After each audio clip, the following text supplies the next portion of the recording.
Welcome back. You're listening to Conservative Conversations with Tom Saruf. My guest today is Jeremy Larson, who's an associate professor of English at Regent University in Virginia, and he's just put out a new article called Milton's Nativity Ode and the Subversion of Magic, which is in reference to John Milton, a great poet and writer. And so we've been talking about Shakespeare and Flannery O'Connor on the podcast recently, and now we're diving into John Milton. And we also talk a little bit about Jeremy's work with ISI on his campus at Regent. So plenty to talk about. It was a very good discussion, and we hope you enjoy the episode. Join the best in the movement. It's Conservative Conversations with ISI, educating for liberty since 1953.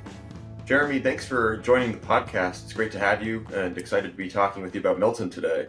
Sure. Thanks, Tom. Thanks for having me on. And so you've just written this new article about John Milton and his Nativity Ode, and Yes. We'll talk in great detail, go through the poem, go through the themes. But before we do that, it would be great to have you say something about the man. Who is John Milton, for those who don't know? Hit some of the high points of his biography. Sure. So Milton was a 17th century poet. He was also involved in politics. He was part of the Cromwell administration during the Commonwealth. Born in 1608 and went to Cambridge. Stayed up really late as a young boy, and that probably damaged his eyesight. He ended up going blind kind of halfway through his life, and wrote Paradise Lost as a blind man, basically reciting to people who would write down his words. So an incredible mind. You read Milton, and he's really a gateway to the Western civilization. The literary tradition, theology, history. He's got everything. But knew languages really well. He was Cromwell's Latin secretary, and so he was translating a lot of political documents, and very firm Protestant, not very friendly to Catholics. But 17th century is a pretty tense time for everybody. He lived through the English Civil War, and even published something defending regicide. So when Charles I was captured and then tried and eventually executed, Milton published something saying this was a good thing. This is what we should have done. And so, as you can imagine, after the Restoration, he had to fear for his life. He went into hiding and eventually was captured and imprisoned and could have been executed, but he had friends in Parliament who argued that God had already punished him because he went blind, and so that was a severe enough punishment. We don't have to execute him. And so he wrote Paradise Lost basically after he had been pushed out of political power, and maybe there's something political going on there. It's really interesting in Paradise Lost. In book 2, this book 2 of his great epic about the fall of mankind, he has an infernal council, and it's basically Parliament, but it's demons, and so he's asking what might English Parliament look like in hell. But very theologically astute. There are some questions and controversies.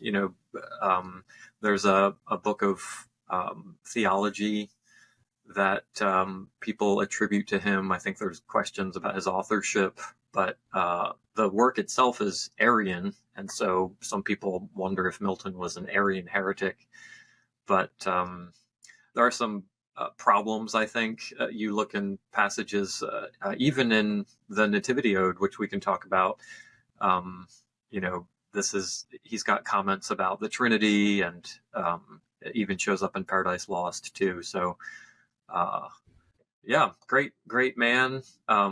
Even the people who didn't like his politics, like T.S. Eliot, kind of grudgingly acknowledged that this guy is right at the top with Shakespeare and Dante and all the other great world writers. And So I'm very happy to be teaching Milton. I get to teach him every once in a while. I'm actually going through Paradise Lost right now with some honors students, and we're having fun. Hey there, listener. I wanted to take a quick moment to thank you for listening to Conservative Conversations. This podcast is a production of the Intercollegiate Studies Institute, and our mission here at ISI is educating for liberty.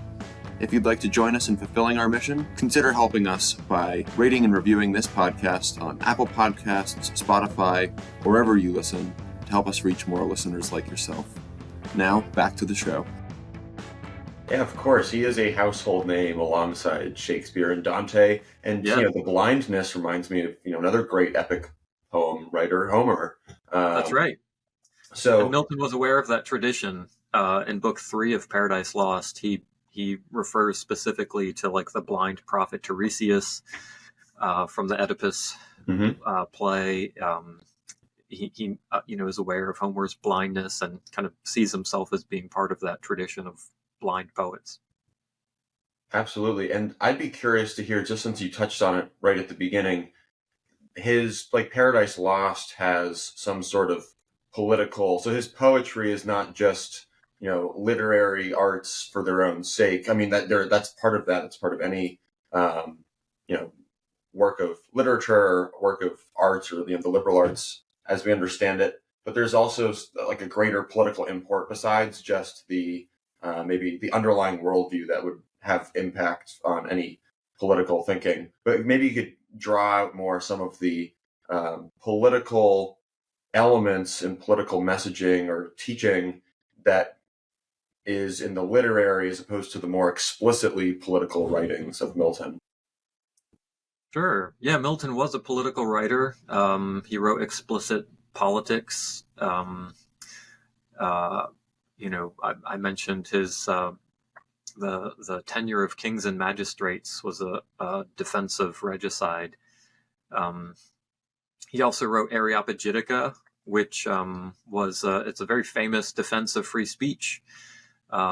Supreme Court justices refer to it in the United States, and he was very concerned about pre-publication censorship and allowing people the ability to choose, to use their reason, to exercise that muscle, as it were. Don't deprive people of that opportunity to think for themselves. But he also writes politically, and I'm not sure, or I should say poetically. He also writes poetry, and there are Straussian debates about hidden meanings and right. What are political writers doing through their poetry, and is it just kind of a cover for politics? And I'm not sure what to say about all of that. I think there's something there. In fact, when Milton is publishing Paradise Lost, a licensor had to take a look at it, and there was a passage, I think in book 1, where there's a description of Satan, and he's described as an archangel who is losing his glory. He's been kicked out of heaven. There's a war in heaven, and Satan lost, and he falls and lands in hell and kind of regains consciousness and has to orient himself. Where am I, and what is this place? And they construct pandemonium, a term which Milton coins. The word pandemonium, Milton made it up, and it's the demon city in hell. But there's a passage where Satan is described as kind of like a sun rising, but through mist, and so the sun's beams have been shorn, and or kind of like an eclipse, right? The glory was there, but then it's being covered, and eclipses are the kinds of things that make monarchs fear. And a licensor looked at that and said, "What are you trying to say, Milton?" And those lines almost got taken out of Paradise Lost, just because they seemed a little too on the nose, especially regarding the recent history with Charles I. But maybe in a more implicit way, you could say that Milton is engaging with something like Plato's Republic. This is not original to me, but there's a Milton scholar at Baylor University, who has argued in places, he's working on a more unified argument in a book project, but he argues that Milton is directly engaging with Plato's Republic on a book-by-book level. And so some of the issues that Plato raises in his Republic are the nature of justice. What does justice look like? That shows up in Book 1 of the Republic, where you've got multiple definitions offered, and Socrates, the character, doesn't like any of them. And that shows up in Paradise Lost, Book 1. What is justice, and what is Milton trying to do? And he explicitly states in the prologue that he's trying to justify the ways of God to men. What does God's justice look like? What does it mean to be just? And then you look at the character of Satan in Paradise Lost, and what does a tyrant look like? And sometimes people who are tyrannical point the finger at justice and call that tyranny. And so it's important to distinguish justice from tyranny. And you can do that book by book. Book 3 in Plato's Republic, you've got this question of the appropriateness of reading pagan mythology because it doesn't paint the gods in a good light. So maybe epic poetry is not appropriate for talking about gods. Well, here you have Milton in Paradise Lost, and God appears as a character in Book 3, and is discussing things like predestination and free will and human responsibility and God's sovereignty and what does justice look like. You've got this middle passage in Plato's Republic, books 5, 6, and 7, that has to do with the education of our first parents. Mm-hmm. That's exactly what happens in Milton's Paradise Lost. We have, since the first edition, we've divided it more into 12 books, but originally it was published as 10 books, which matches onto Plato's Republic really well.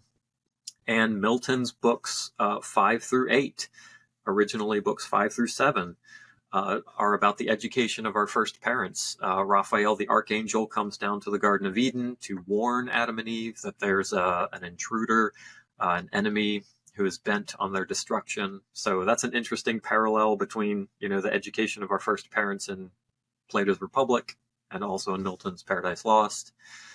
And then even at the end, you've got questions of like, what do you do when you've been exiled from the Callipolis? What do you do when you've been exiled from the ideal city? Plato famously kicks the poets out, and there's a question of how ironic that is. Is he serious about kicking the poets out, especially since Plato himself, in Milton's words, Plato is the supreme fabler. He's the greatest storyteller of all time. He writes in dialogues, which is not how we receive Aristotle's works. Plato tells stories. He's got mythology. You've got the Ring of Gyges, you've got the myth of and all these stories that show up in his dialogues. So what is he really saying when he's talking about kicking the poets out? And you've got that question in Paradise Lost too. How do you live in a society where you've been exiled? What does that look like? What kind of virtues do you need, especially from the cardinal virtues, things like courage and temperance, obviously the theological virtues as well. But so there are explicit political things in Paradise Lost, some implicit things, and it's a lot of fun talking through all this with students, especially if they've not encountered this before, and their eyes kind of go wide when you make some of these connections between the two works. Absolutely. It's been quite a while since I've read Paradise Lost, but it really is an all-time great writing. But and very well known. I think if anyone knows John Milton, they probably know Paradise Lost. People probably don't know to the same extent this Nativity Ode that you're writing on. So this is my segue to get into this work of scholarship that you've produced. I think probably helpful, and we'll link the both your article once it's out in the show and the poem itself in our show notes. So maybe listeners even want to pull up the poem as we're talking about it, so they can, if we want to make references. But kind of give us an introduction to the Nativity Ode. What is it? How is it situated in Milton's career? And what are some of the main points or the themes that he's trying to explore? And then we can dive in greater detail. Yes. So Milton wrote this poem when he was 21. He told a friend about it. He said, "I've been working over the Christmas break on." This is while he's in college at Cambridge, and he writes it on Christmas Day and tells a friend about it and says, I mean, it's this cosmic battle between, the forces of Christianity and pagan mythology, and I'm offering this poem as a present to baby Jesus on his birthday. So the poem has it's broken up into a bunch of stanzas, but it's got this introductory hymn of 4 stanzas, and it's really interesting. He talks about how appropriate it is during December, to be offering this Christmas gift to the Christ child, and he imagines himself racing ahead of the wise men to get there first and offer this poem to baby Jesus. And the poem is not your typical kind of sweet, nostalgic Christmas poem. As you get toward the end, it's all about the pagan gods and how they're being pushed out of their temples, out of their sacred groves, and the pale-eyed priests are kind of left fumbling with relics and artifacts, and they don't know what to do because their gods are gone. The oracles are dumb. They're not speaking anymore. And my interest in the poem is connected to contemporary discussions about enchantment and disenchantment.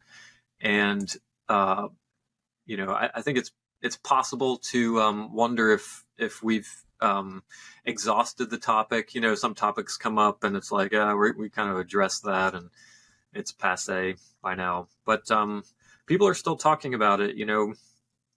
I mentioned in my article that, folks like Charles Taylor brought it up in A Secular Age back in 2007, and people kind of talked about that. And has it died off since then, or people are still talking about it? I think just last week or 2 weeks ago, Jonathan Pageau was talking with Ben Shapiro about the dark side of fairy tales, and there's a theologian out in California, Mike Horton, who has written a book called Shaman and Sage, looking at religion and spirituality over the centuries. I think Rod Dreyer has a book coming out on wonder and enchantment, I think later this month. Even just recently on Netflix, there was there's Zack Snyder has a show called Twilight of the Gods, and I haven't seen the show, so Zack Snyder alert, and all that entails. But it's a story of Norse mythology and the Norse pantheon, and the god Odin is desirous to know the future, and he's willing to sacrifice one of his eyes to see the future. But the eye that he loses is symbolic, and he's the cost for seeing the future is losing his memory. And one of his birds is named Memory, the raven. But as he looks into the future, he sees world history and he sees the dying of the Norse gods. And there's another god who he comes face to face with, and it's this really poignant moment in this Netflix show. I just saw the clip where Odin meets Jesus. Odin is hanging on the world tree for the sake of knowledge, and he comes face to face with Christ on the cross. And Odin has to resign himself to the fact that this is the way world history is going.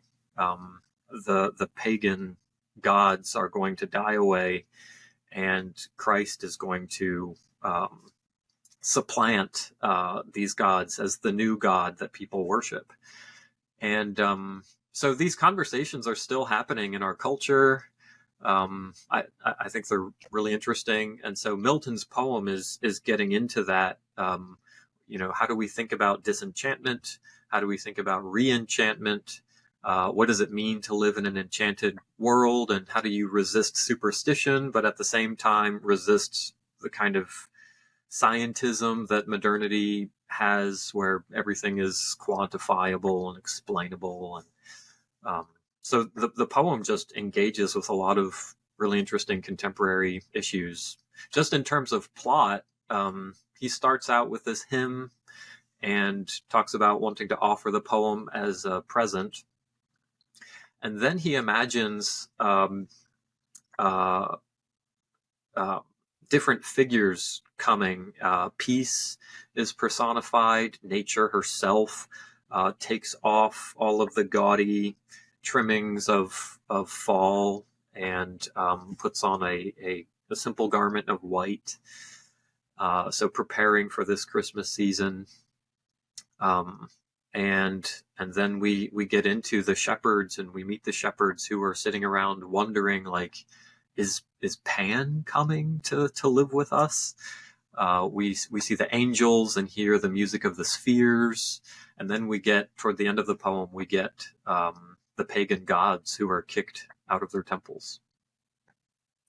And I mean, the disenchantment piece and how that gets into questions of theology and theological disputes that were happening during Milton's time, but are still with us today. It sounds like, from what you just said. What is disenchantment and reenchantment? What are some concepts of this, and how it would have been understood that when Christ comes, it produces some change vis-a-vis the pagan gods, but also how we interact with the world, if that question makes sense. Good. Yes. So I think there are some broad ways of defining disenchantment. Broadly, probably the most broad is just some kind of decline in religious practice. More narrowly, you could probably say that it has to do with disbelief in magic or the supernatural or superstition or something like that. And there are a bunch of narratives that have, people try to figure out what's going on. Historians look back, like, how did we get to where we are? And people have different perspectives on this. In my essay, I bring out a popular one that comes from the Catholic side that looks at the Reformation and kind of laments, the loss of the Catholic understanding of the Eucharist, and what does that do to the way that we view the world? Is this a minor, trivial thing, or is this a really big deal? So that comes into play. I do think that narrative where the Reformation kind of disenchanted everything, as I mentioned in the article, is not quite as comprehensive, simply because you had discussions about disenchantment prior to the Reformation. People were already talking about, like, the departure of the fairies. Like, we used to have fairies and giants and dwarves, and what happened to all those things? Why are they gone now? And this is prior to any kind of Protestant Reformation. So these questions have been coming up for a long time. In fact, even going back to, like, the Oedipus story, which is, like, one of our oldest stories. This story even shows up in Homer's Odyssey. In the Odyssey, there's a reference to, the Oedipus myth. So if you think Homer was old and the Trojan War, you think that was old. Oedipus goes back further than that. And even in that story, you've got people questioning prophecies and the gods and wondering, like, can we really trust prophecies and prophets? This Oracle of Delphi, is this really reliable? I have an edition of Oedipus the King, and there's this really terrible introduction to it that says, the Greeks sharply distinguished between history and mythology. And, like, I don't know if that's true. I think of mythology in its broad sense as being a foundational story with explanatory power. And so in that sense, Christianity is a myth. C.S. Lewis talks about it as the true myth. But I think mythology and history are all kind of made of the same stuff. J.R.R. Tolkien says that in a letter. Like, I don't even know if we can separate these things. They're just so tied together. And you even think about, like, the Trojan War. That seems like fiction, right? That's mythology. That's false. It's not true.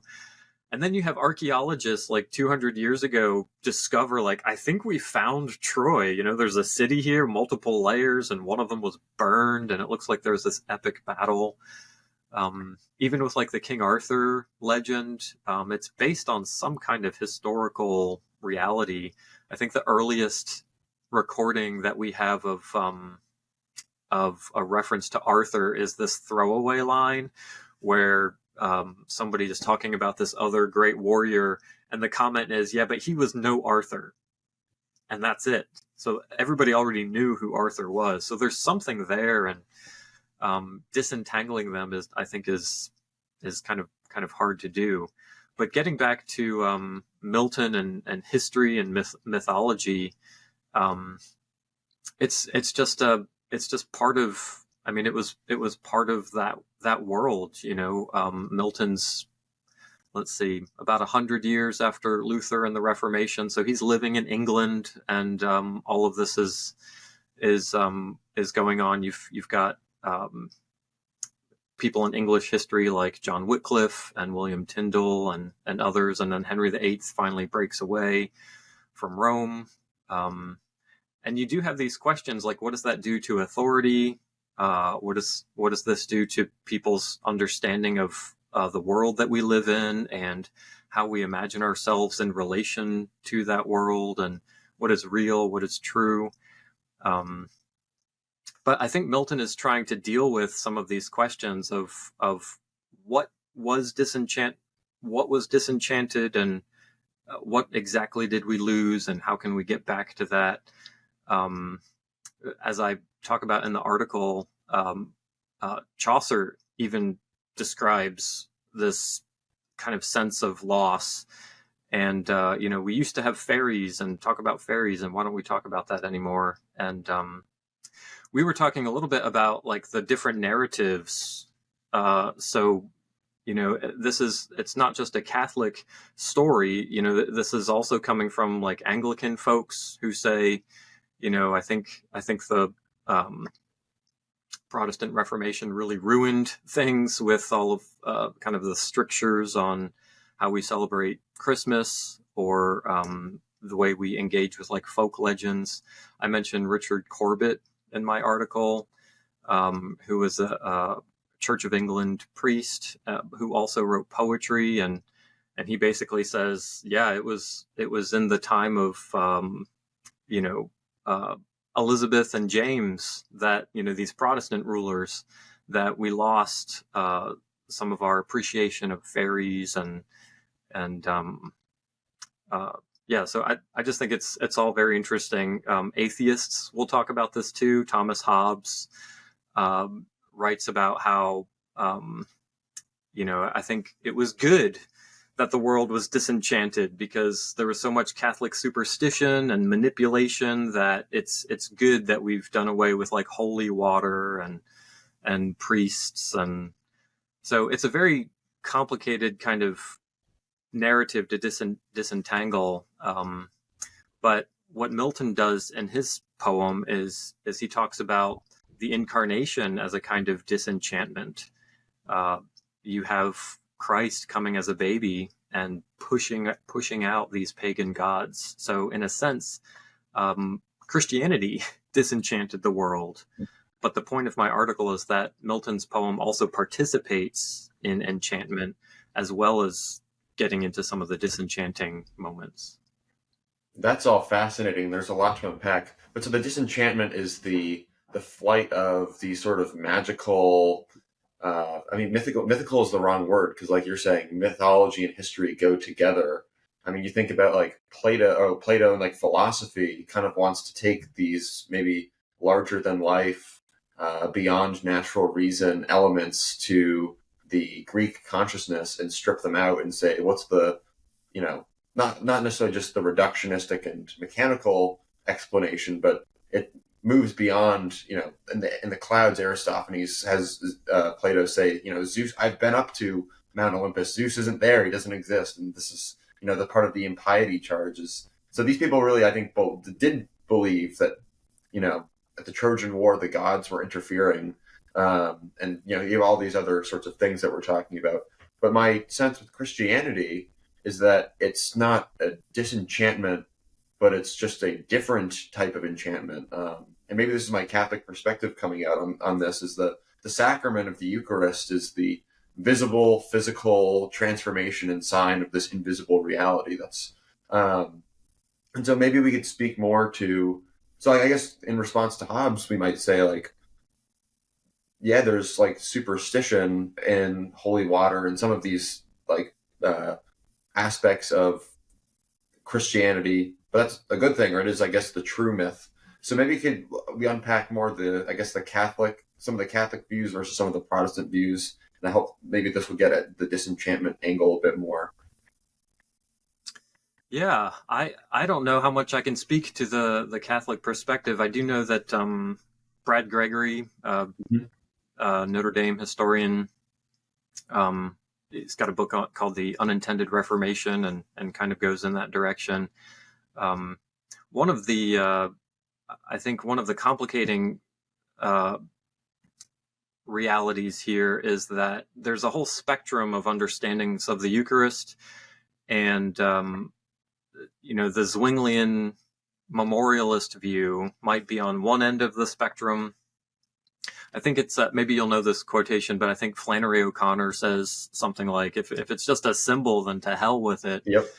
And so you've got the kind of mere memorialism on one side, but then there's like a whole bunch of other. I mean, there are a lot of Protestant denominations that would affirm the real presence, and what do they mean by that? And is it the same thing as the Catholic view, or Lutheran, or Presbyterian, or so there's this spectrum of understandings, and I do think sometimes the narratives that we construct can tend to be too simplistic because there are just so many other gray areas or complexities. So, yeah, just in terms of the Eucharist, thinking about God being present with us. My understanding of Calvin's view is that in the Lord's Supper, we are raised up into God's throne room, basically, and we are participating in that life, and there's real grace that is given, and Christ is with us. It's a spiritual presence, and so maybe you can kind of critique the loss of physicality there, but yeah, there's just a range of beliefs, and even Luther. Like, there are a lot of Presbyterians who would not like Luther's view of the Eucharist because it sounds way too Catholic. It's very close, I think. Yeah. So, I mean, there's that story of Luther and Zwingli meeting and debating, and that sounds such. I don't know if this is folk legend or what, but Luther like flings back the tablecloth, and he had carved in with a knife onto the table, "This is my body." How can you just reject that? Like, Jesus said, "This is my body." We have to take that seriously. So yeah, I know things are complicated, but that's the fun part about Milton's poem, is that yes, there's a disenchanting aspect to Christianity. The Delphic oracle does not provide any wisdom any longer. You can't travel to Delphi and to that region and get a prophecy from the oracle, because they're not speaking anymore. One thing to bring up here, I think that would be really important, is that this notion of disenchantment, as we've hinted at in our discussion, goes back very far, at least as far back as the first Advent, Christ's incarnation.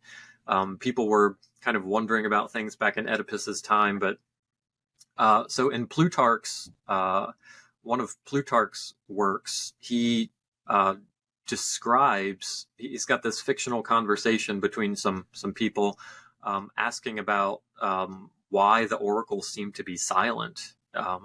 His work is called "On the Ceasing of the Oracles," and this is somebody who is living very, very soon after. Trying to get my dates right. I think this is like 2nd century, something like that. And so he's writing about this phenomenon that people are experiencing, and it is that the oracles that people used to travel weeks and months to get to so that they could go back and figure out, like, should we go to war or not? We're not getting counsel anymore. Everything's quiet. Like, there's radio silence, and it's disturbing. This is Plutarch. Plutarch's not a Christian.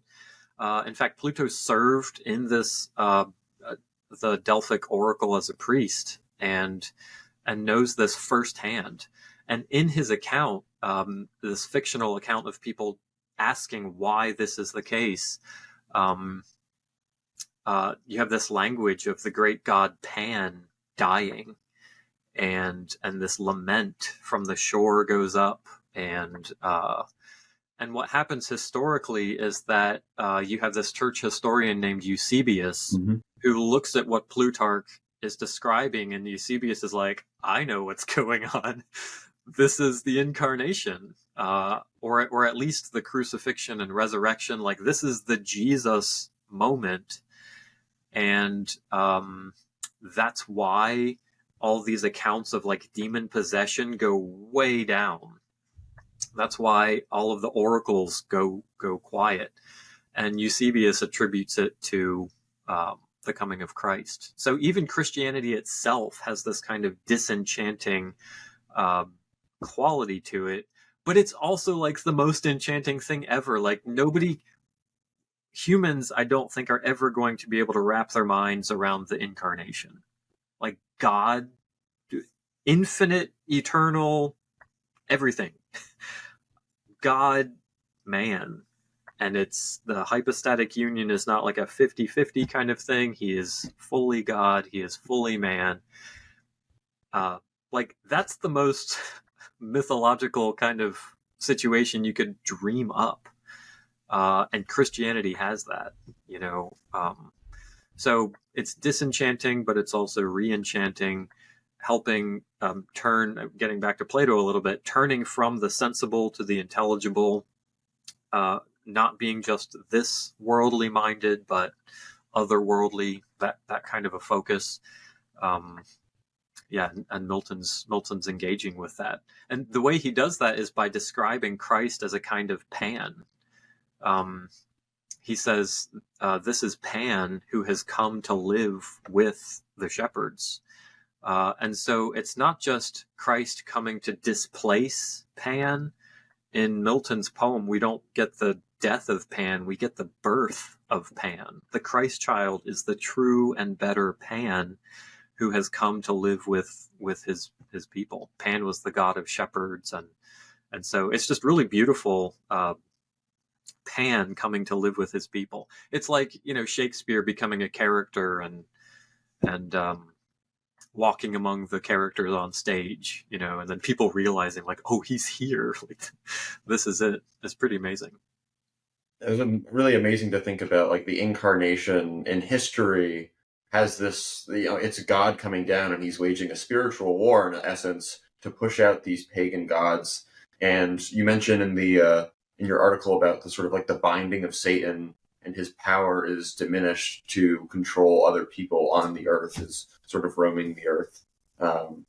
And, you know, we talked today about, like, we're going post-Christian. And so my question to you is maybe kind of bringing this into contemporary questions. And I wonder what your students might think of this as well, if this is something that gets brought up, is, you know, if we take that as being true, which I think both of us do, probably a lot of the audience as well, is, you know, Christ has power over demons, Christ has power over the earth.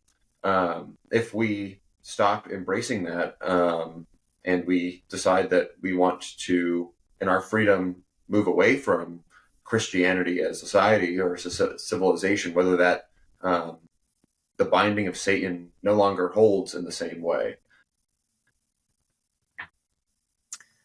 Yes, yeah, I think in our age, it's easy to kind of dismiss demon talk as superstitious, and I mean, there's so many things in our world that contribute to making that easy, right? Even technological advances make us view the world in a way that is very controllable. Um, and you and I are affected by this too. I really don't live my life in fear of natural disasters. I mean, I live in Virginia Beach on the coast, and so hurricanes are around, but I don't live my life in fear that if it doesn't rain, the crops might fail, and then I won't eat over the winter. I can control the thermostat, controls temperature. We have vaccines and medication that fix basically all the things that bother me. And so it's very easy to think of our world as containable and controllable. Even with issues like new life, abortion, and birth control, it's all about control. And I can decide when all of this happens and how it happens. And it affects our minds. It affects our sense of self. How dependent am I? Who's in control? How do I interact with reality, and can I shape reality in the way that I want? Can I construct my own identity? And so a lot of these issues of the supernatural and enchantment are really important for shaping how we view the kind of world that we live in. What kind of story is God telling, and how does he interact with his creatures? Some of the basic principles of Christian doctrine are just so foundational. We need to recapture our understanding of a creator and creatures, and that creator-creature distinction, our relationship to our creator. Do we have a broken relationship? Is it a great relationship? What do we do to fix that relationship? How has the creator entered into our world? Sometimes we think of God the Father as being the creator, when you really have the Trinity involved. But Christ himself is really described as the creator in a number of New Testament passages. John 1, Colossians 1, like, this is Christ. And, how do we relate to our creator?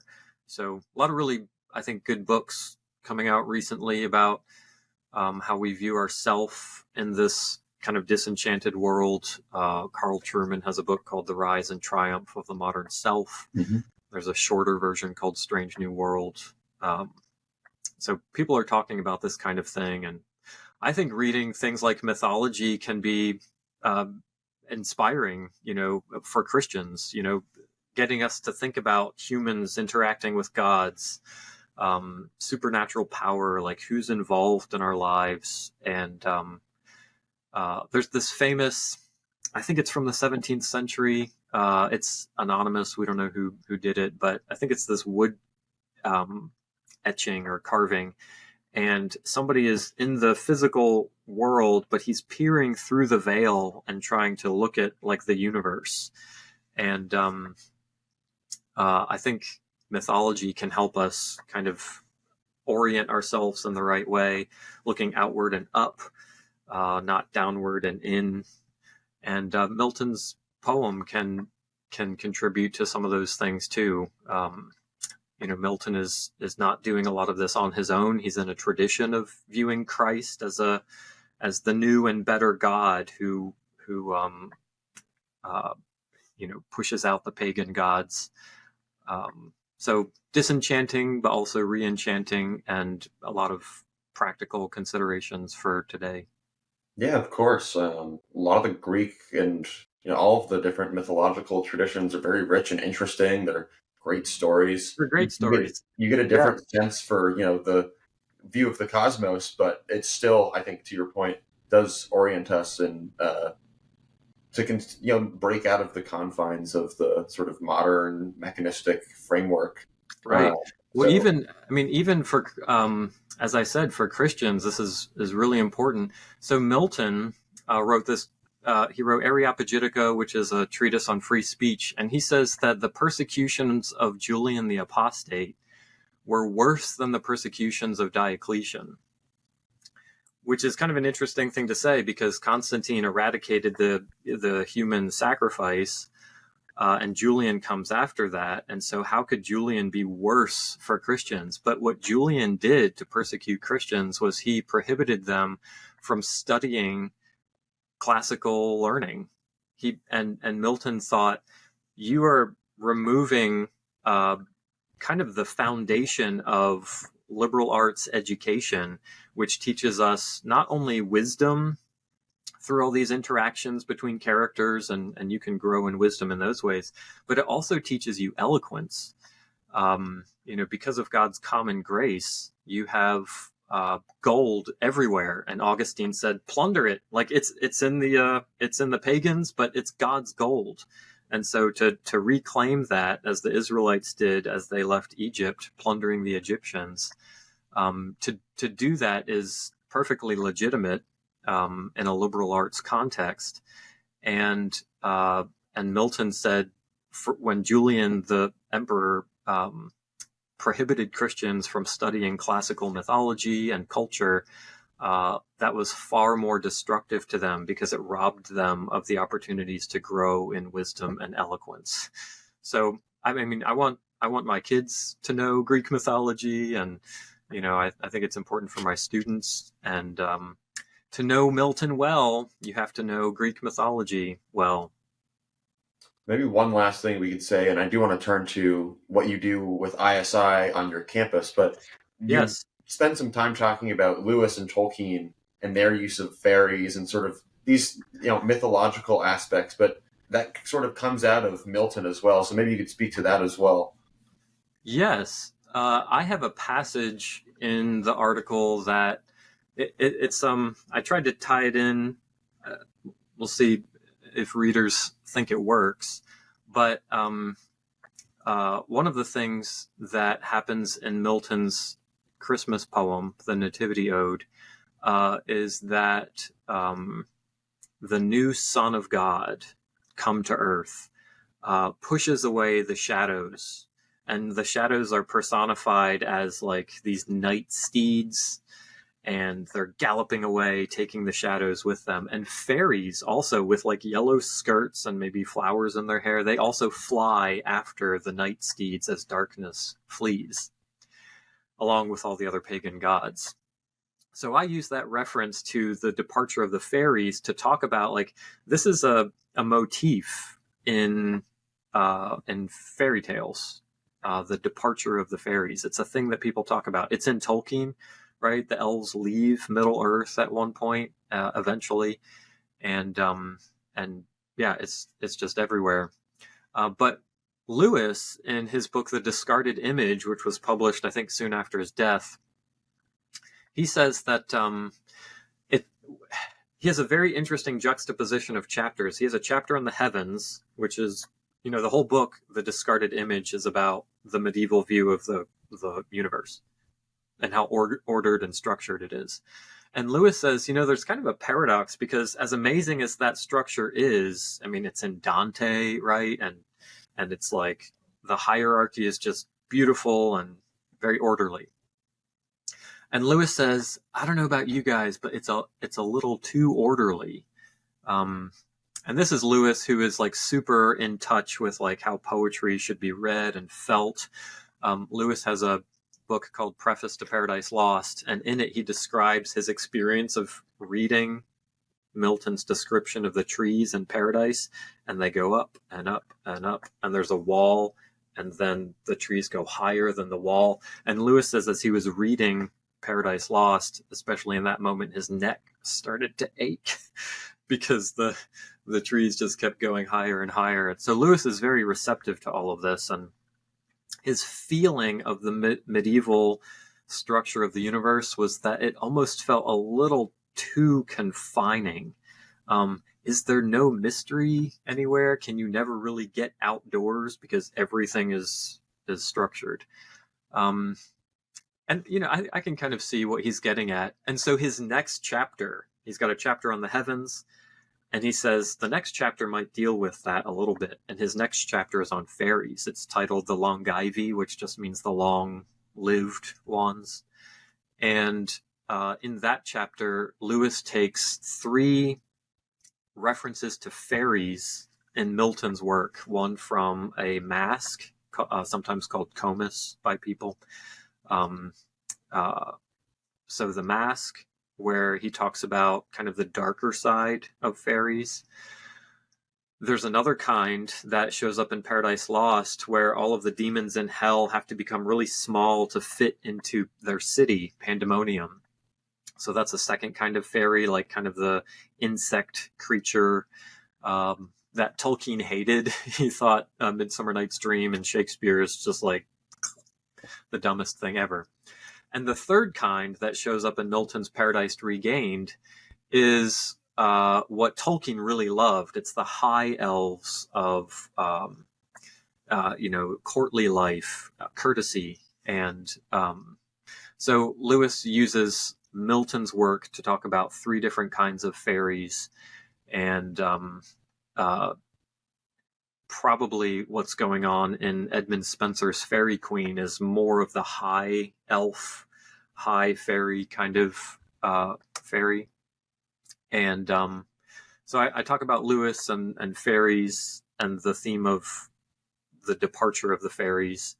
And then in that reference to Spenser and the Fairy Queen, I jump back into Milton's poem because Spenser, in his Shepherd's Calendar, also describes the death of Pan, but how Christ's death and resurrection is kind of like the real Pan coming to live with his people. But yeah, Lewis on fairies is fascinating, and there's a whole chapter of it in The Discarded Image. Yeah, it's very fascinating, especially, the author of Chronicles of Narnia, Aslan, is sort of the Christ figure. But there's also this room for these fairies, Yes. this sort of mythological, enchanted understanding. They kind of go together rather than, I think, apart, which is maybe what he's getting at too. Yeah, the myth is true. It's true. You die and you go to Narnia and realize everything was real and true, and that doesn't discount our world, but it helps to make our world come alive, which was the whole point of like fairy tales for Lewis. It's like you enter it and then you come back strengthened so that you can face this world with courage and strength and all that. Of course. Well, this has been a really rich discussion, and as I mentioned, we'll put all of the your article and the poem in the show notes. But before we go, I do want to ask, since you've been involved with ISI for a number of years on your campus, if you could talk about what that experience has been like how'd you get involved with us as a faculty advisor? What are the sorts of things that you're doing? For listeners, be it students or other professors on their campus, if they want to get more involved and do something wherever they are, what do you recommend? Do you have any advice, suggestions? Yes, happy to talk about it. And by the way, I'm just super thankful for ISI's support. I did not know much about ISI, but I have always liked books, and I wanted to start a reading group at Regent University where I teach. And so we started reading Athanasius on the Incarnation, and Lewis, of course, has an introduction to that work that some people remove and call On the Reading of Old Books. And so I just started a reading group, and we read different things over the years, but then I picked a book published by ISI called The Great Tradition, edited by Richard Gamble, who's a professor at Hillsdale. And I just was kind of announcing, on social media, hey, we're reading this book. And a friend of mine who teaches at North Greenville University said, hey, ISI supports reading groups like this. You should contact them and maybe they'll send you some books and be supportive of your group.